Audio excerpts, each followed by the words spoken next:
Vamos começar.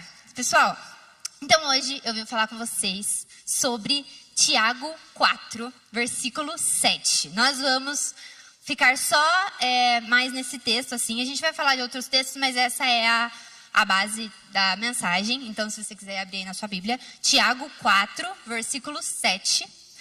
E diz assim: portanto, submetam-se a Deus, resistam ao diabo e ele fugirá de vocês. Aproximem-se de Deus e ele se aproximará de vocês. Lavem as mãos, pecadores, purifiquem o coração, que vocês que têm a mente dividida. Que haja lágrimas, lamentação e profundo pesar. Que haja choro em vez de riso e tristeza em vez de alegria. Humilhem-se diante do Senhor e ele os exaltará. Vamos lá. Não é o tipo de passagem que a gente escolhe para ler para começar o dia. Não é o tipo de passagem que a gente lê quando a gente está triste, né? Mas, se ela é tirada, né, fora de contexto, ela pode ficar um pouco desagradável. Ninguém gosta, né? A gente tem na nossa cabeça que humilhação é uma coisa muito ruim. E isso acontece porque o conceito de submissão que nós temos hoje, ele foi deturpado. E agora nós enxergamos a palavra submissão como algo ruim, como algo que gira em torno de dor, como algo que nos diminui. E hoje nós vamos trazer a verdade sobre isso. Hoje nós vamos ver o real sentido da palavra submissão, que não tem a ver com dor, que não tem a ver com diminuição, mas tem a ver com uma resposta a Deus. Amém?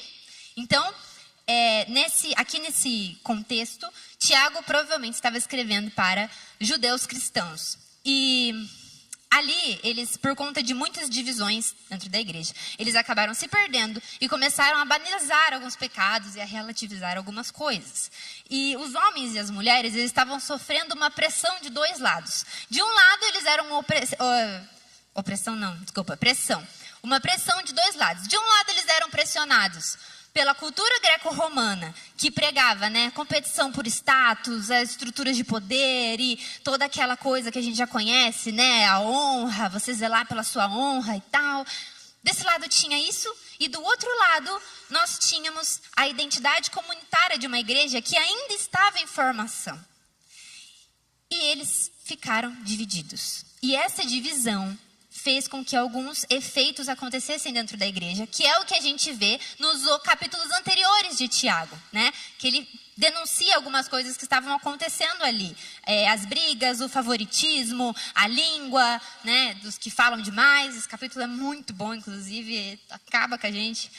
A ambição. Então, todas essas questões são denunciadas por Tiago na carta e são causadas pela divisão dessas pessoas entre a cultura greco-romana e a identidade de uma igreja.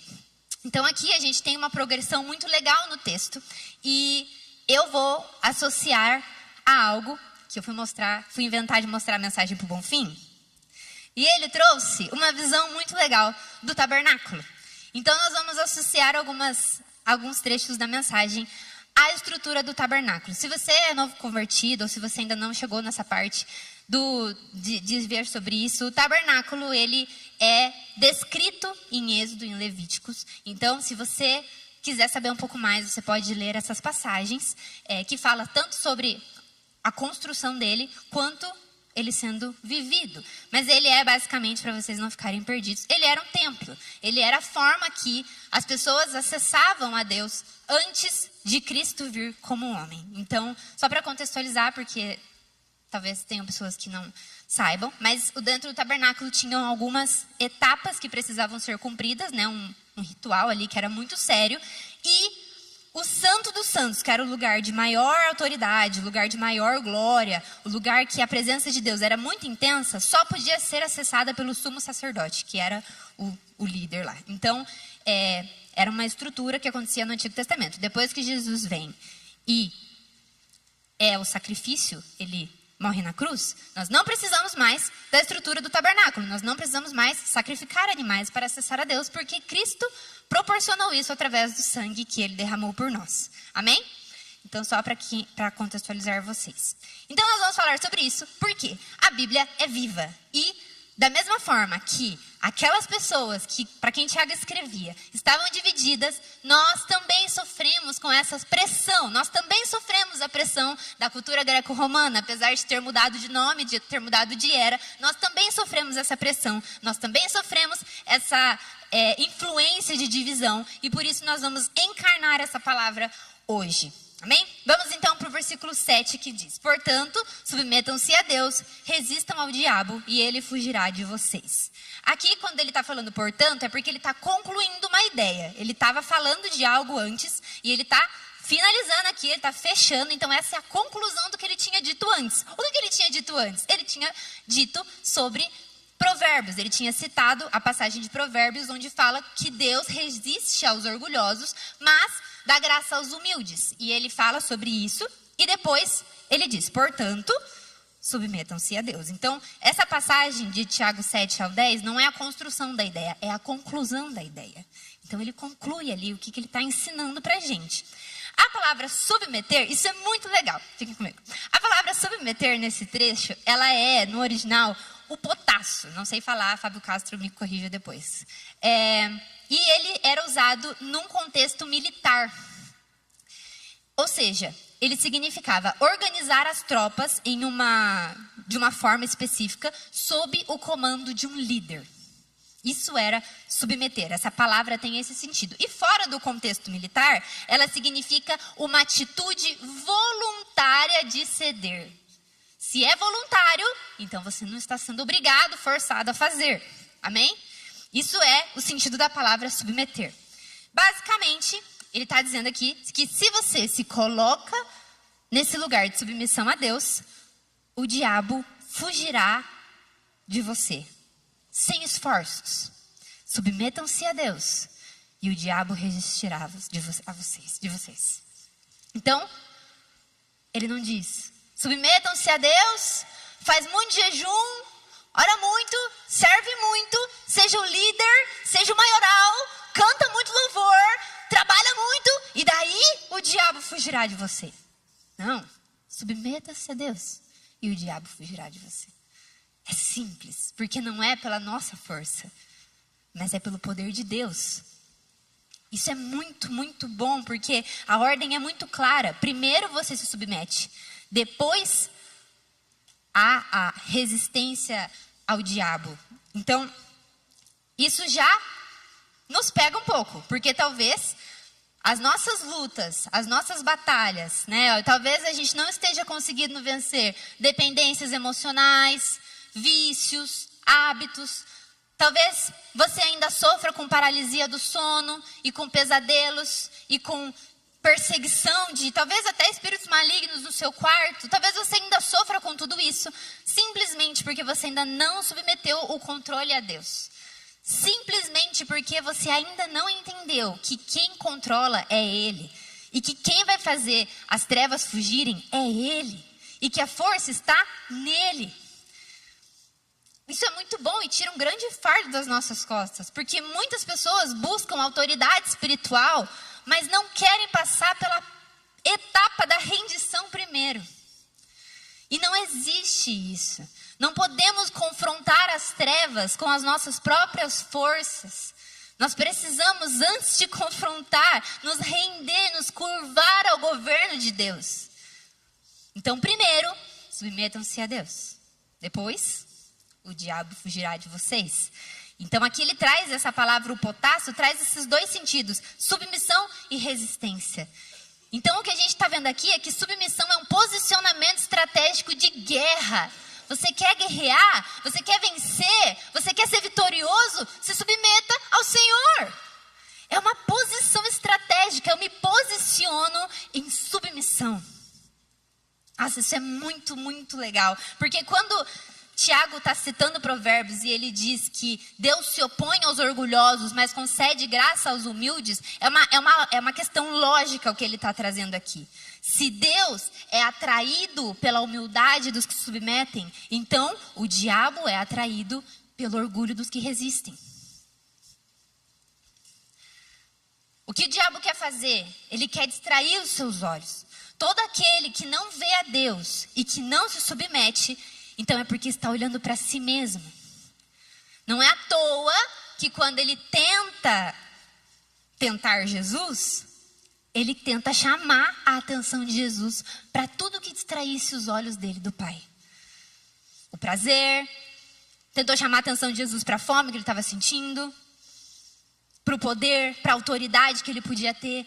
Ele tentou distrair os olhos de Jesus. Então, a primeira coisa que a gente pode aprender aqui é que nós precisamos desistir de ser orgulhosos e ter unção ao mesmo tempo. Isso não vai acontecer. É preciso submissão para carregar a autoridade de Deus. Porque só quando estamos submetidos nós entendemos que a autoridade não é nossa. Então, e fazendo associação com o tabernáculo, a primeira etapa do tabernáculo, quando você chegava, era o altar do sacrifício. E isso mostra que, ele ficava bem na entrada, mostra que ninguém pode entrar nas profundezas de Deus sem um sacrifício, sem abrir mão, sem passar pela etapa de deixar algo. Entende? Então, o bode, né, o animal, ele carregava sobre si os pecados, que hoje nós não precisamos mais desse animal porque nós temos Cristo. E ele revelava que a vitória contra o pecado não acontece pelo esforço humano, mas acontece por meio do sacrifício que é provido pelo próprio Deus. No Antigo Testamento, o animal. No Novo, Jesus. Amém? Vamos lá. Versículo 8, no começo ele diz: aproximem-se de Deus e ele se aproximará de vocês. Eu vi mesmo essa semana na internet que, um vídeo nada a ver, que eu fiquei brava, que as pessoas ainda veem muito Deus como alguém que causa culpa, que causa medo, que quer oprimir, que quer diminuir, que quer matar a identidade, que quer deixar a pessoa um robô. As pessoas ainda têm essa visão sobre Deus e por isso muitas ainda resistem à palavra. E Tiago aqui apresenta a verdade, e a verdade é que quando o homem se volta para Deus, Deus se volta para o homem. Quando o homem se aproxima de Deus, Deus se aproxima do homem. Não é um Deus que oprime, que abusa, é um Deus que ama. É um Deus que quer estar perto. E essa aproximação, ela vem depois da submissão. E aqui a gente conclui que precisamos de submissão para nos aproximarmos do Senhor. Precisamos rasgar o nosso coração. Quando o nosso ego, ele se rende e essa revelação, ela fascina os nossos olhos, não tem outra resposta que a gente possa dar, a não ser nos submeter diante dele. Todo aquele que viu a Deus não consegue permanecer orgulhoso. E eu sei, porque eu converso com muitas pessoas e é muito comum você ouvir alguém dizer: eu não consigo ouvir Deus, eu não consigo ver Deus, eu não consigo sentir Deus, eu não vejo nada, eu não sinto nada. Mas sem dobrar o coração, sem render o orgulho, sem reconhecer que pelas suas forças você não consegue acessar Ele, nós vamos continuar sem ver mesmo. Não importa quantas músicas bonitas nós cantemos, não importa o quão boa é a nossa banda, não importa quão bonitas são as nossas orações, não importa, nós não podemos seduzir Deus. Deus não é como os homens que são seduzidos por palavras bonitas. Deus não vê a aparência, Deus vê o coração. E Ele quer um tipo de coração para se aproximar. Em Salmo 51 diz: tu não desejas sacrifícios, do contrário eu os ofereceria. Também não queres holocaustos, o sacrifício que desejas é um espírito quebrantado. Não rejeitarás um coração humilde e arrependido. Ele não rejeita, ele se aproxima. E no tabernáculo, essa aproximação, ela acontecia pelo sangue. Você se aproximava por causa dos sacrifícios, senão você não podia entrar. Era essa morte que abria um caminho para você poder entrar no tabernáculo. E essa aproximação a Deus, então ela sempre custou algo a alguém. No Novo Testamento, o que custou foi o próprio Filho de Deus. Tiago está nos direcionando para essa realidade de libertação, de entender que Deus não abusa. Ele não está falando de um Deus ditador, de um Deus autoritário. Ele está falando de um Senhor que, por amar tanto, entregou o próprio Filho para que nós pudéssemos nos aproximar. Ele quer que nós nos aproximemos. Isso é muito lindo. E continuando o versículo 8, ele diz: lavem as mãos, pecadores, purifiquem o coração, vocês que têm a mente dividida. Aqui ele está falando sobre a pureza que acontecia no Antigo Testamento, nesse ritual do tabernáculo, mas ele também está falando sobre a pureza ética para quem ele estava escrevendo, né, para o público que ia ler a carta dele. Essa mente dividida que Tiago está falando aqui, é essa falta de lealdade que as pessoas estavam tendo com Deus, cedendo aos padrões do mundo. Eles conheciam o nome de Deus, mas eles ainda cediam aos padrões do ambiente em que eles estavam.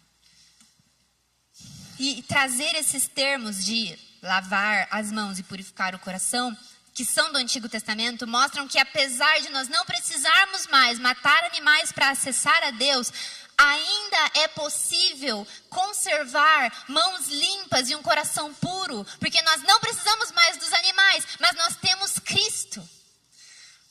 E por meio de Cristo, nós podemos sim conservar mãos limpas e um coração puro. Aqui ele traz duas dimensões. As mãos representam essa dimensão externa, que são as nossas práticas, o que nós fazemos. E o coração representa a dimensão interna, que são as nossas motivações, os nossos desejos. E quando ele fala disso, ele está mostrando que o problema não está só no que nós estamos fazendo, mas em como a nossa mente ainda está dividida entre Deus e outros senhores. Então, a gente tem aqui uma construção: submissão, aproximação e agora purificação. Estão vendo a construção que está acontecendo? Ele está mostrando isso, ele está falando, colocando a purificação depois da aproximação para mostrar que você se aproximou de Deus. Mas agora que você se aproximou, você não pode permanecer do mesmo jeito. Purificação. Em Salmos 24 diz: quem pode subir o monte do Senhor? Quem pode permanecer em seu santo lugar? Somente os que têm as mãos puras e o coração limpo, que não se entregam aos ídolos e não juram em falso. Olha como a Bíblia está toda amarrada. Isso é muito legal, né? Porque ele está mostrando aqui, ele está trazendo a questão da purificação em Tiago. Ele traz purificação depois de aproximação, e daí você vai em Salmos e é a mesma coisa. Ele diz: quem pode permanecer no santo lugar? Mãos limpas, coração puro. Muitos anos de diferença, eles falando a mesma coisa. Porém, existe a questão de que por nós não vermos a Deus, por não termos a revelação de Deus, nós fomos atingidos por uma irreverência. E essa irreverência é um efeito colateral do fato de nós não sabermos quem Deus é. E isso faz com que nós não busquemos como Deus deseja ser adorado, que foi o que o Cauã trouxe aqui. Então nós esquecemos que é necessário essa purificação para permanecer na presença, porque nós não vimos a Deus. Eu entendo, porque não tem como você ter reverência à santidade de um Deus cujo você não viu a santidade.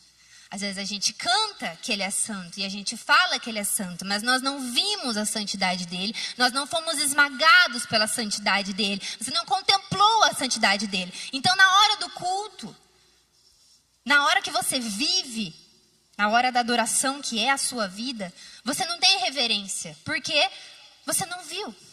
E como nós vamos ser reverentes a algo que nós não vimos? Nós precisamos buscar ver a Deus. No tabernáculo tinha pia de bronze. Depois que você passava pelo altar do sacrifício, tinha uma pia de bronze que era onde eles se lavavam. E depois da pia de bronze ficava o santo lugar. Isso mostra que para você entrar no lugar de santidade, precisa haver pureza. Precisa haver integridade interior. A presença de Deus não é brincadeira. E isso é muito legal, essa construção. Então, ali nessa pia de bronze, tinha essa lavagem, essa purificação. Em Oséias 8, diz que o povo de Israel construiu muitos altares para remover o pecado, mas esses mesmos altares se tornaram lugares para pecar. Embora eu lhes tenha dado minhas leis, agem como se elas não se aplicassem a eles. Gostam de oferecer sacrifícios e comer de sua carne, mas eu não aceito esses sacrifícios. Pedirei conta de seus pecados e os castigarei. Eles voltarão para o Egito. Israel se esqueceu de seu Criador e construiu grandes palácios, e Judá fortificou suas cidades. Por isso, enviarei fogo sobre suas cidades e queimarei suas fortalezas. Sabe o que está acontecendo aqui? O povo de Israel começou a cometer vários atos de idolatria. E quanto mais eles eram idólatras, mais altares de sacrifício eles construíam na tentativa de se livrar do pecado. Só que, ao invés do altar ser esse instrumento de aproximação que nós vimos, se tornou um instrumento de autocomplacência. O que é autocomplacência? Autocomplacência é uma atitude de se satisfazer em si mesmo e de justificar os seus erros, de desculpar as suas próprias falhas. Então eles não estavam de fato purificando o povo, eles estavam numa tentativa árdua ali de justificar o que eles faziam. Então, quanto mais eles pecavam, mais altares eles construíam e mais pecado vinha, porque o Senhor não aceitava aqueles sacrifícios. A religiosidade não é uma cura para a idolatria. Nós não vamos ser curados da idolatria porque estamos fazendo muitas coisas. É uma questão de submissão. Só a submissão cura a idolatria. Oséias estava descrevendo um povo ali que fazia sacrifícios, que adorava a Deus, não por amor, mas por conta do pecado. Eles faziam só para se livrar do pecado, só porque eles se sentiam culpados. Quantas vezes nós viemos para a igreja não porque realmente queríamos, mas porque achamos que dessa forma nós vamos nos livrar do pecado que cometemos durante a semana? Em Lucas 18, Jesus conta uma parábola que se encaixa perfeitamente aqui. Eu não abri aqui. Vou perder. Achei. Tá. Diz aqui em Lucas 18, versículo 9. Eu não vou ler tudo, mas ele conta que 2 homens foram no templo para orar. Um era fariseu e o outro era cobrador de impostos. E o fariseu orou assim. Cadê? A oração do fariseu. Eu te agradeço, Deus, porque eu não sou como as demais pessoas desonestas, pecadoras e adúlteras. E com certeza, eu não sou como aquele cobrador de impostos. Eu jejuo 2 vezes por semana e eu dou o dízimo de tudo que eu ganho. O que ele está fazendo? Basicamente, o que Oséias estava descrevendo ali. Mas o cobrador de impostos ficou à distância e não tinha coragem de levantar os olhos para o céu enquanto orava. Em vez disso, batia no peito e dizia: Deus, tem misericórdia de mim, pois sou pecador. Eu lhes digo que foi o cobrador de impostos e não o fariseu quem voltou para casa justificado diante de Deus. Pois aqueles que se exaltam serão humilhados e aqueles que se humilham serão exaltados. Percebem como ele vai contra o que a gente é ensinado a acreditar? Enquanto um homem expunha o currículo dele de crente na presença de Deus como se tivesse algum valor, o outro não tinha nem coragem de levantar os olhos porque ele sabia que o Deus para quem ele orava era santo. E foi esse que se humilhou, que foi embora limpo. Porque só pode ser limpo aquele que reconhece que está sujo.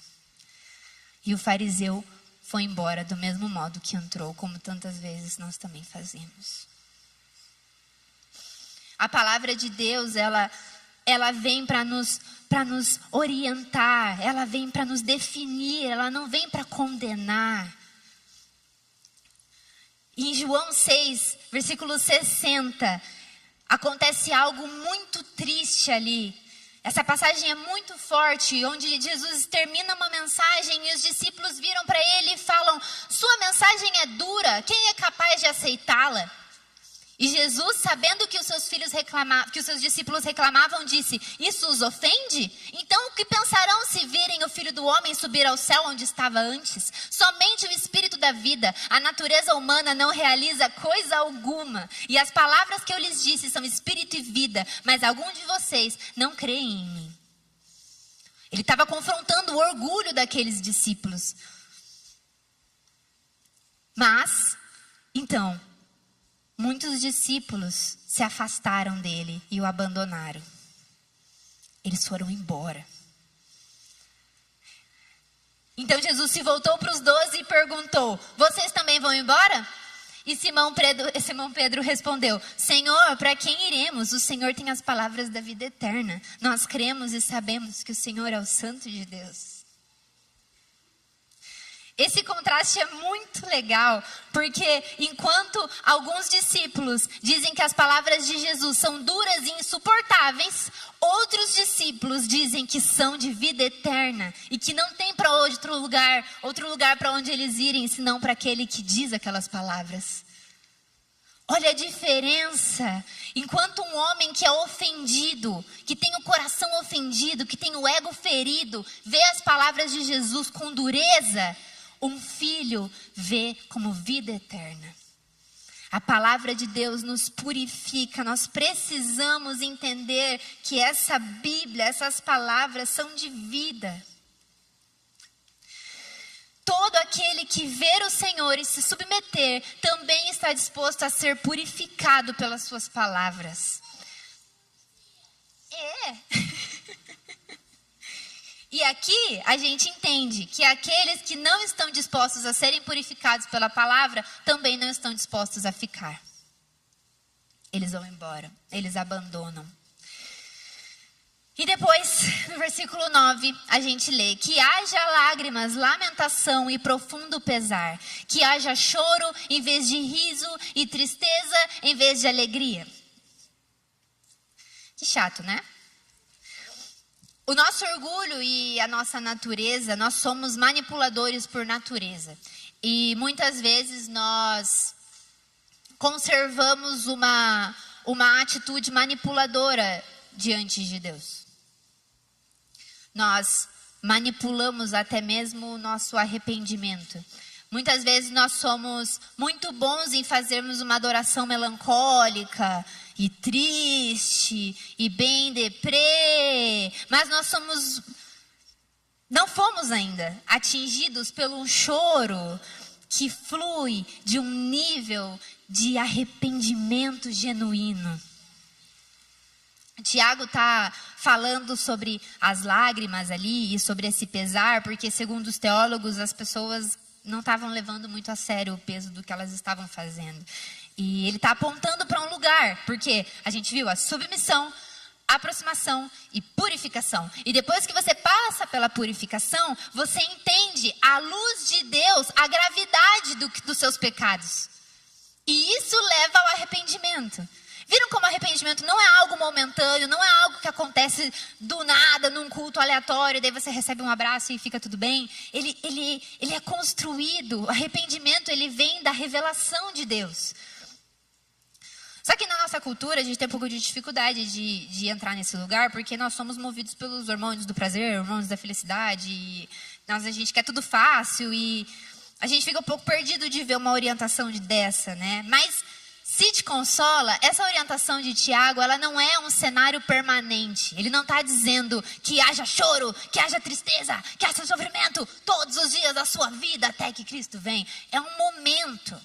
Ele está descrevendo um momento. É um momento em que existe o confronto entre quem eu sou e quem Deus é.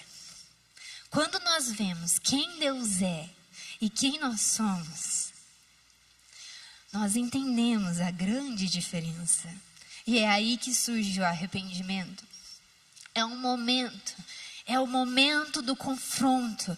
É nesse lugar que acontece o arrependimento. É nesse lugar, porque quando o arrependimento chega, realmente não tem tempo para riso, não tem tempo para alegria, não tem tempo para isso. A gente sofre a dor de pensar que não faz sentido um Deus tão santo querer estar perto de mim.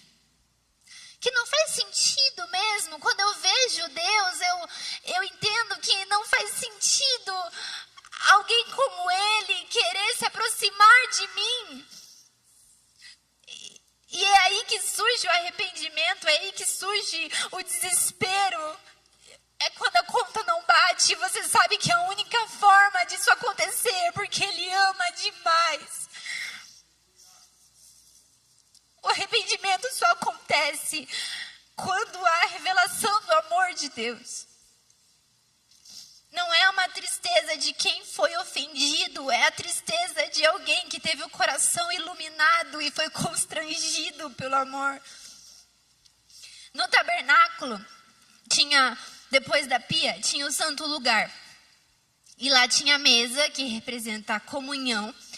Tinha o candelabro, que representa a iluminação. E tinha o altar do incenso, que representa a oração e a adoração. E o lugar santo, ele só vinha depois da limpeza, ele só vinha depois do sacrifício e depois da lavagem. Então era um lugar profundo, não era um lugar superficial, não era qualquer lugar. Não era um lugar em que nós permanecemos superficiais, era um lugar em que a alma se derramava. Esse é o santo lugar.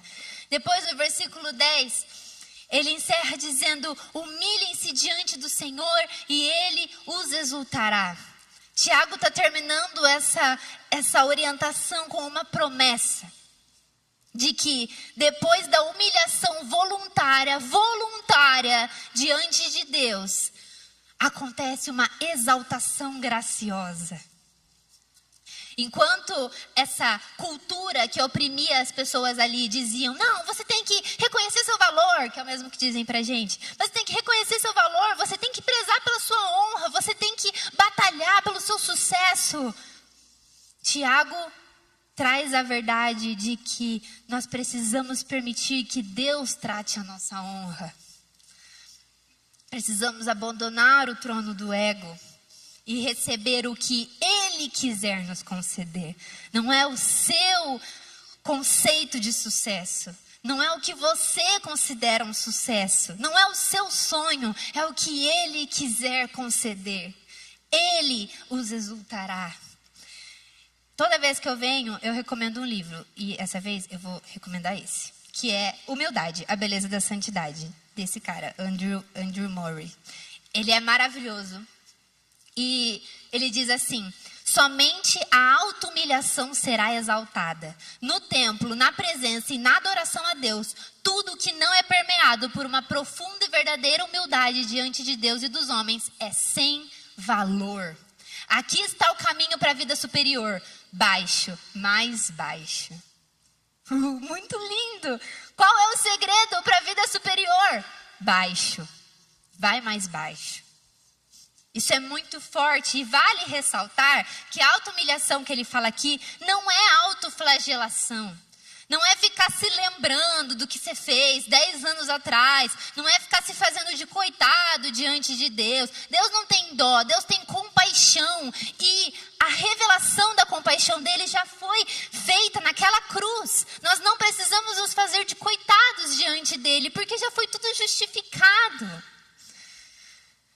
A humilhação tem a ver com reconhecer quem ele é.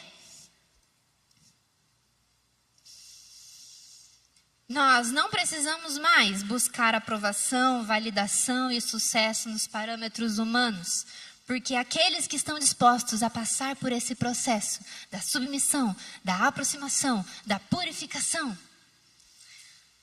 Tem mais um. E da humilhação, serão exaltados. É uma promessa isso aqui. E no tabernáculo, só o sumo sacerdote, que era o líder, que entrava no Santo dos Santos, que era o lugar que vinha depois do lugar santo. Sabe que vocês cantam lá? E que rompeu o véu lá? Então, esse véu que tinha lá, que rasgou quando Jesus morreu, só o sumo sacerdote podia entrar lá. E Isso mostra que ali era o ambiente de maior revelação.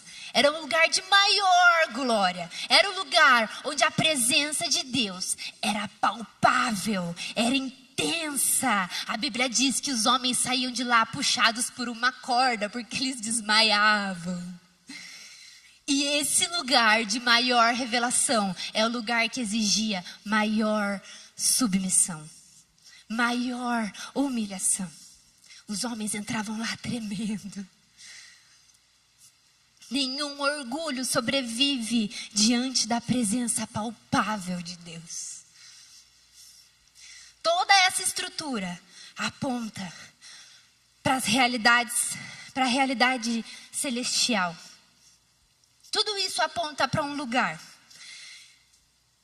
E para concluir, eu quero lembrar vocês que o tabernáculo, esse lugar, essa construção, não é um lugar de punição. Deus não fazia isso para diminuir o sacerdote. Deus não fazia isso para desprezar o sacerdote. Esse lugar, cada etapa que aquele sacerdote passava, era uma porta que se abria. É um lugar de acesso a Deus. Essa construção, ela aponta para uma realidade espiritual que é a dinâmica da presença de Deus. Existe uma dinâmica do relacionamento com Deus. E o tabernáculo aponta para isso. Não é um lugar de humilhação tóxica. O amor de Deus não é o amor de homens, que eu sei que homens e mulheres, que muitas pessoas aqui já podem ter se relacionado, que não amam de verdade, que humilham, que desprezam, que fazem você se sentir pequeno. Deus não é assim. O lugar do tabernáculo não é um lugar de humilhação tóxica, é um lugar de cura profunda. Porque assim que o homem vê a Deus, ele é curado dos medos, dos traumas, das dependências. Ele viu algo maior. Nós cantamos aqui. Eu vi alguém mais belo, eu vi alguém mais nobre, alguém mais excelente. Será que nós vimos mesmo? Quem se humilha diante de Deus não está se tornando menor, só está voltando a ser o que sempre deveria ter sido. Eu gostaria que vocês ficassem de pé. Em Apocalipse 4, versículo 10 diz: cada vez que os seres vivos dão glória, honra e graças ao que está sentado no trono, aquele que vive para todo sempre. Ele está descrevendo aqui a sala do trono. Ele está descrevendo o que está acontecendo agora na sala do trono. E ele diz que os 24 anciãos se prostram e adoram o que está sentado no trono, aquele que vive para todo sempre. Eles colocam as suas coroas diante de Deus, diante do trono, e dizem: tu és digno, ó Senhor e nosso Deus, de receber glória, honra e poder. Pois criaste todas as coisas e elas existem porque as criaste segundo a tua vontade. Deixa eu te contar uma coisa.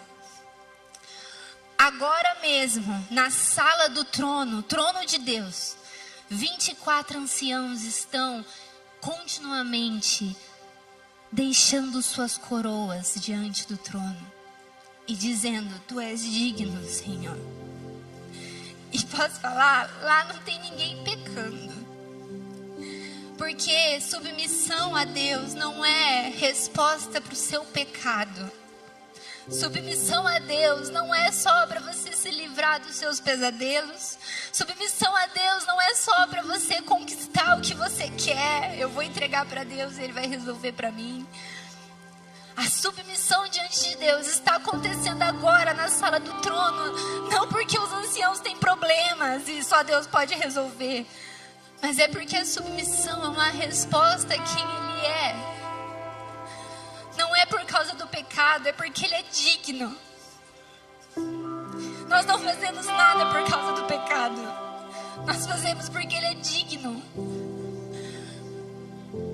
Eles rendem as coroas. Eles se humilham tira umas coroas. O Senhor é digno o tempo todo, porque o Senhor se revela eternamente, então eles se rendem eternamente, porque não existe outra resposta à revelação de Deus que não seja a rendição.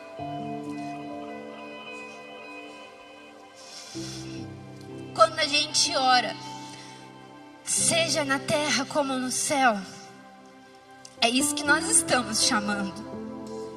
É essa a realidade que nós chamamos quando pedimos para que seja na terra como é no céu. E nós não nos humilhamos nem aqui.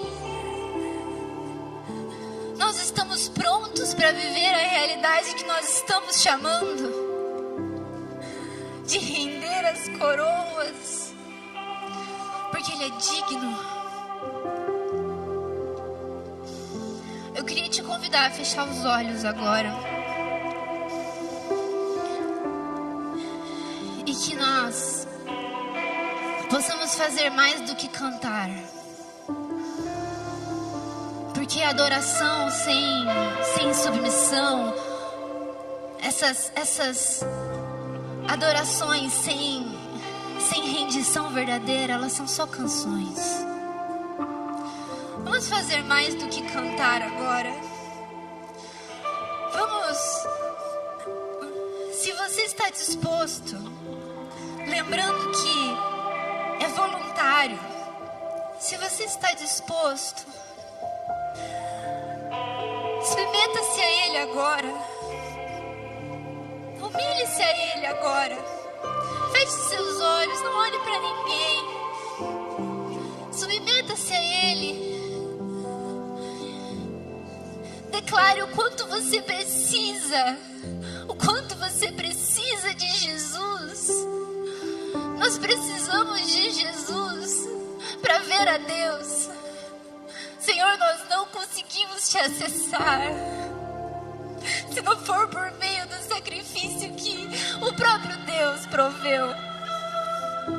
Nós não conseguimos te acessar com as nossas palavras, nós não conseguimos te acessar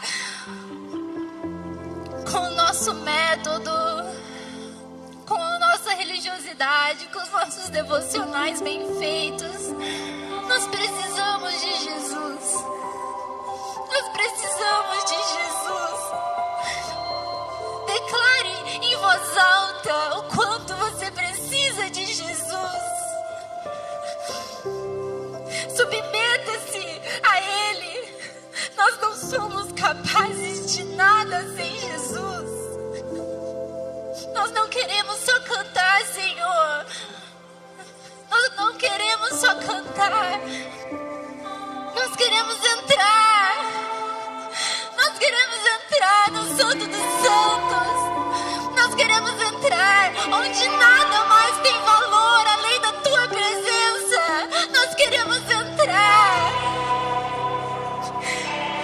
de mãos limpas, de coração puro. Nos deixe entrar, Senhor. Purificados, submetidos à Tua majestade, à Tua santidade.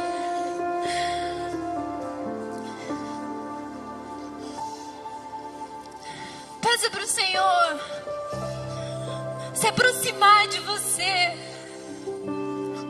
Se aproxime dEle, declare o quanto Ele é lindo, o quanto Ele é santo, o quanto você deseja estar com Ele, o quanto você deseja estar em comunhão com Ele, o quanto você deseja estar próximo dEle. Nada faz sentido se não formos viver próximos de Ti, Senhor. Voltem-se a Ele e Ele se voltará a nós. Que todo coração que deu as costas para o Senhor hoje se volte a Ele. Nós voltamos nosso coração a Ti, Senhor. Nós voltamos nosso coração a Ti. Volte-se a nós. Aproxime-se de nós.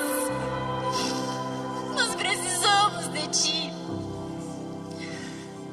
Diga diga para Ele. Eu sei que talvez você nunca fez essa oração na sua casa, talvez você nunca tenha dito em voz alta.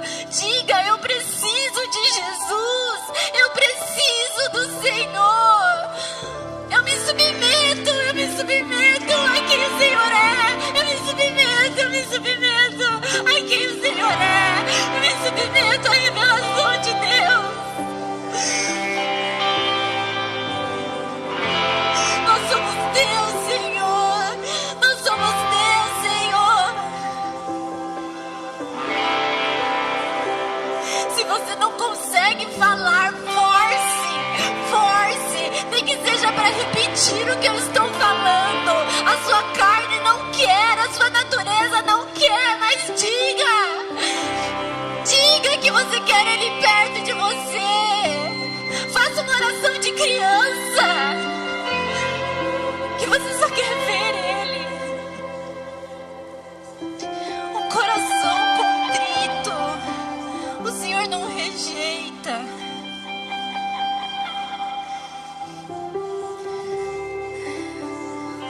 Nós queremos entrar.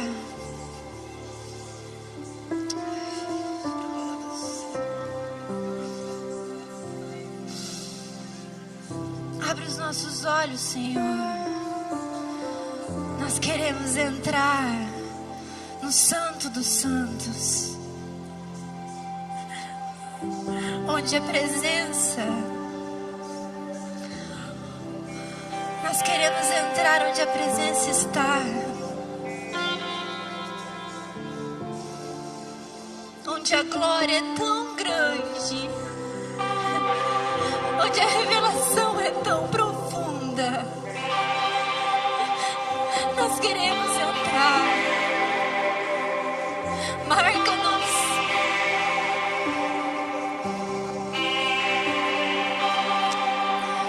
Senhor, marca olhos nessa noite. Marque olhos com a luz fascinante da face de Cristo. Marque corações com a dor de perceber o quanto o Senhor é santo e o quanto somos dependentes de Ti.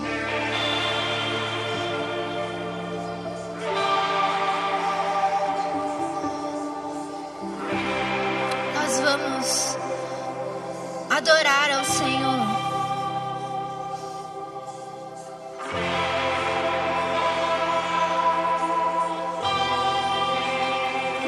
Essa palavra de hoje começou dizendo: sujeitai-vos, submetam-se a Deus e o diabo fugirá de vós. Quando nós lemos esse texto, fala que o ato de submeter promove um ambiente de batalha espiritual. A submissão é um ato de batalha espiritual. Por isso que Satanás levou Jesus ao topo do mundo, aquilo que o mundo está prometendo para você hoje, um lugar de sucesso, o topo do mundo, e diz: não se submeta a Deus, submeta a mim. Porque a submissão é um ato de batalha espiritual e não há campo neutro. Ou você está submisso a um ou a outro filho. Há uma batalha espiritual agora, dizendo: você não precisa fazer isso. Você não precisa submeter a Ele. Você não precisa submeter a sua vida, entregar a sua vida a Ele. Só que ouvir a isso já é ouvir a outro. Eu quero que você feche os seus olhos agora. Nós vamos travar uma batalha espiritual nesse momento. Eu queria que todos da intercessão se colocassem de mãos levantadas, e nós vamos agora orar por isso. Há uma batalha espiritual aqui, dizendo: se você se prostrar a mim, se você me adorar, eu te dou a glória dos reinos, eu te dou a glória do mundo, eu te dou tudo que o mundo pode te oferecer. E muitos jovens, infelizmente, estão ouvindo isso. Muitas vezes nós já ouvimos isso. O Senhor diz: só ao Senhor Deus Adonai, Criador dos céus e da terra, Elohim, santo, santo, santo, só a Ele eu adoro, só a Ele eu me prostro. Por isso que na eternidade, agora, na eternidade, 24 anciãos, seres santos, com coroas, com glória, estão pegando toda a glória e rendendo aos pés dele. Porque a submissão a ele é um ato espiritual, é um ato de autoridade espiritual. Satanás disse para Jesus: se você se adorar a mim, se você se calou hoje, você não adorou. Eu não sei por quê, porque ele diz: se você adorar a mim. A adoração é um ato de batalha espiritual, é um ato que declara autoridade, querido. Muitas vezes Deus não está movendo nesse lugar porque nós não estamos dando autoridade a Ele para que Ele faça isso. Se você me adorar, eu te dou. Por quê? Porque a glória dos reinos me foram dadas e eu dou a quem eu quiser. Quem foi que deu as glórias, a glória dos reinos ao inferno? Foi o homem. Quando o homem se submete à serpente, ele transfere a autoridade e ele se torna escravo. A promessa que o mundo faz de te fazer grande nada mais é do que te fazer escravo. Quando o homem se submete a Deus, Deus dá ao homem autoridade para governar a terra. Todos que se submetem a Ele ganham autoridade para governar a terra. Chega de ser escravo, chega de ser dominado. Aqueles que submetem a Ele, Ele dá autoridade para governar a terra. Nós não estamos num cativeiro, não estamos numa prisão. Esse não é mais um lugar de escravos. É um lugar de homens que se submetem ao Altíssimo. E quando o homem estava submisso ao Altíssimo, Deus deu ao homem a autoridade para governar a terra. Seja fértil, multiplique, enche a terra, submeta e governe. Feche os seus olhos. Submissão não é algo imposto, é algo que flui a partir do momento que o seu espírito percebe a presença dele, a partir que o seu espírito percebe a grandeza dele. João foi levado ao céu e quando ele chegou lá, ele viu um anjo. A glória do anjo era tão grande que ele se prostrou ao anjo. O anjo levantou ele e falou assim: não! Só o Senhor Deus se prostre, só a Ele se submeta, porque quando você se submete a Ele, Ele te dá autoridade sobre tudo. Tudo que te escraviza agora, tudo que te oprime agora, tudo que te prime agora, tudo que te adoece agora, Ele te dá autoridade sobre essas coisas. Submetei a Ele e o diabo fugirá. Jesus se negou a submeter-se, a adorar ao diabo no topo do mundo. Satanás não pôde mais detê-lo. E a Bíblia fala que ele saiu da tentação no poder do Espírito e começou a pregar com autoridade, expulsando demônios, curando enfermos, dizendo: o reino de Deus chegou. Essa é a profecia para vocês, para a próxima geração. Vocês pregarão o evangelho do reino com poder e autoridade a todas as nações. Então virá o fim, mas só pregará o evangelho do reino com autoridade os submissos. Porque a quem se submete, Ele dá autoridade. Assim como os imperadores empoderavam os príncipes soldados que se rendiam a eles, todos aqueles que se submetem a Ele, a esses Ele dá autoridade. Nós oramos por isso agora, Senhor.